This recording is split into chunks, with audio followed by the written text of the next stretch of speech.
don't know about you, but I've experienced the goodness of God. Hey, this is the Proverb a day, and today we're in Proverbs 14. Make sure you watch to the end. Verse 14, the backslider in heart will be filled with his own ways, but a good man will be satisfied from above. And let me testify for a minute. When I exchange my ways for God's ways, I begin to experience satisfaction from above. The Bible says, delight yourself also in the Lord, and he shall give you the desires of your heart. And the goodness of God began to pull on my heart as I was drawn by his loving kindness. God began to open my eyes to his great love that he had towards me through Jesus.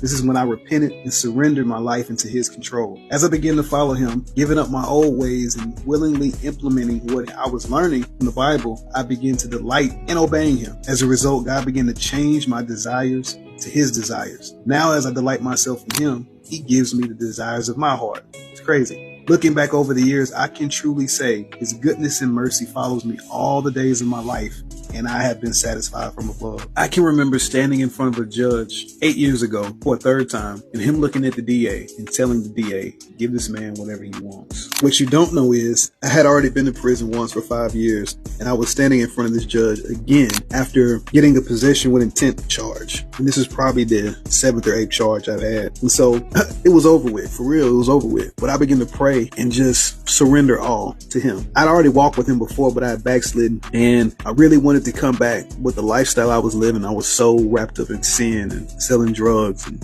having sex and having a bunch of different women and things. People were dying around me. Some of my partners getting life in prison, and some of my homeboys dying on fentanyl, that I just couldn't see my way back, even though I had experienced the goodness of God. This was the final straw, and it was basically go to prison for life or experience God's goodness on a whole new level that I hadn't previously experienced before. And so as I stood in front of the judge looked at the DA and said, give this man whatever he wants. And I walked out that day, and everybody that was in the courtroom that day, they looked at me and they asked me, they said, what did you do? And I said, man, it was all God. But it didn't just stop there. From that day, I've been walking with him with all of my heart. I've loved him with all my mind, soul, and strength. And whatever I can do to be a witness for him, I've lived out this life by surrendering. And in doing so, as I've given him my life, he's given me his life. Look, if God has brought you a mighty long way, I want to hear about it in the comments. Make sure you like and share. And for more spiritual, mental, and emotional education revelation, make sure you follow Welcome to the Fight Club. If you're looking for a community to help you heal, grow, overcome, and tell your story with confidence,